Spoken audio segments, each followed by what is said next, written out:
Hello, beautiful humans. I'm Jen Madrone, and today I want to talk about the unseen realms and the fear that often comes up. Start to explore the world of spirit, whether it comes spontaneously, whether spirits start to speak to us spontaneously, or we have spontaneous interactions with the spirit world, or whether it's something that we are asking for, opening up for, and creating the room for.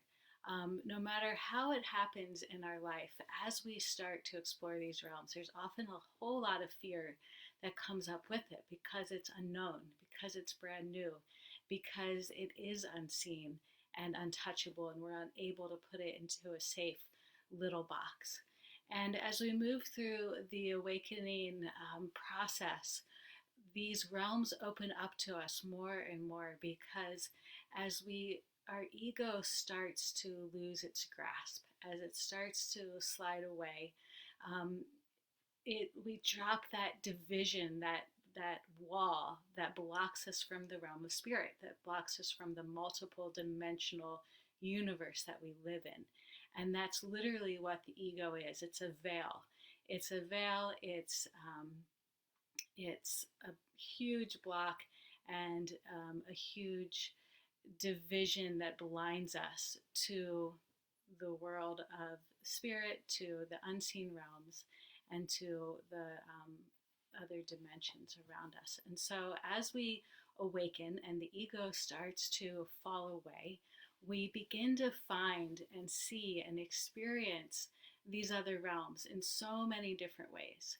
And it really looks different for everybody, whether it's experiencing voices, experiencing extremely mystical experiences in our meditations, whether we find ourselves communicating with the souls of people who have passed and now want to speak through us, or whether we're talking to our spirit guides, our angels, or whether we just sense something is completely different energetically than it was before, that there's more out there than we thought. These things all start to happen in the awakening process. And so it can be really exciting, and it really expands and opens us up to a whole new world of possibilities. But it also is extremely frightening because it is so new.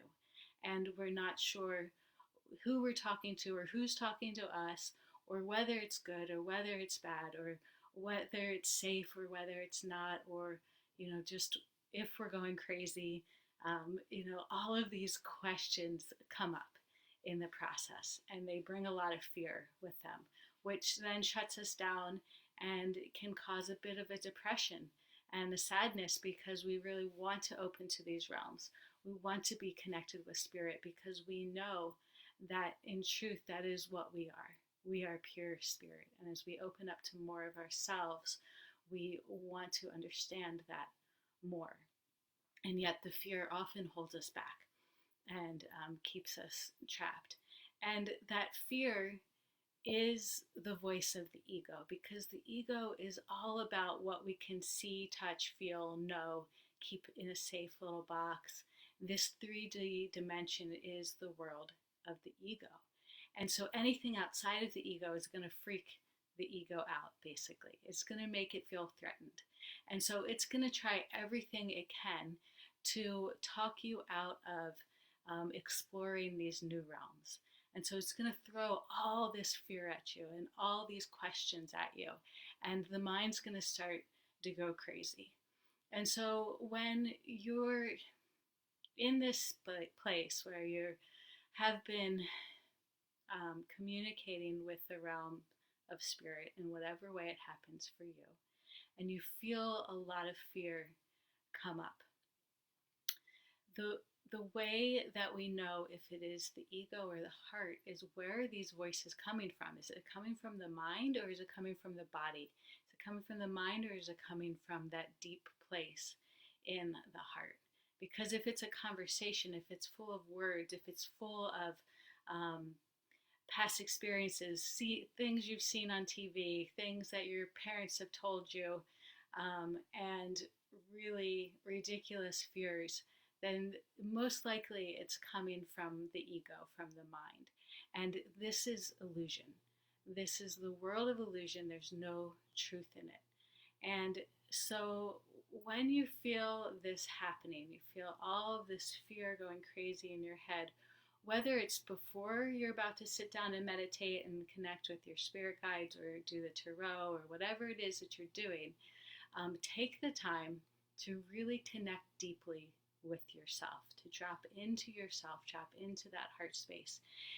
Whether it's a chakra meditation, whether it's whatever sort of meditation, focusing on your breath in the abdomen, something that really gets you connected with you and out of your mind and into your heart. And then you'll be able to decipher where these messages are coming from.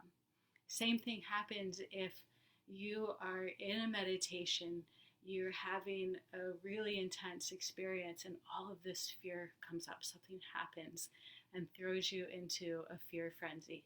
Then stop what you're doing and go right back into the body. Drop and focus on your breath. Focus on the abdomen, filling the abdomen, emptying the abdomen. That's also going to calm your nervous system, and it's just going to bring you right back into the body, right back into that place of that authentic self. Because your higher self knows what is of pure spirit and what is not, what is good for you and what is not. And so the more that you connect with your authentic self, with your higher self, with you, then the more you're going to be able to decipher where those messages are coming from and whether it's something you should pay attention to or not, or whether it's something that you should let go of. And so that's why it is so important for us to do our personal work, to do the personal growth work, to peel away the layers of the ego so that we can hear that voice of the authentic self more clearly. And then we'll be a lot more clear about the other work that we're doing in the world of spirit. And so I just encourage you all to keep doing the work and keep diving deep into yourself. And as you connect outwards into the realm of spirit, connect inward, because what you find when you go deep within yourself is the same thing that we find out there. It's the world of spirit. And so this, when we're connected here, this is like our anchor, our lifeline. And so that's why it's so important to do. And so I'm just reading Jennifer's comment here, bringing up agitation at times. So when we're communicating, so I'm not sure exactly what you mean, but the agitation could be coming from the fear. It could be coming from just not knowing what is truth and what is not. And again, when that agitation comes up, just drop into the body, into the breath, and calm the nervous system with that abdominal breathing. Connect into the heart space, and then you'll become a lot more clearer on what is happening. So just sending you all so much love as you explore these realms of spirit. It's such an important and essential work, but it is just as essential to stay deeply connected to ourselves as we do this work. And so if you're starting to dive into this, or you've already deep into it and you have a lot of questions, and maybe you're in a place where you're stuck and you want some help moving through it, or any part of this awakening process, then please send me a private message. We can talk and see if the work that I do with my clients would be a good fit for you. And so sending you guys so much love. Keep connecting inward and outward, and I will see you guys in the Facebook group. Have a great day.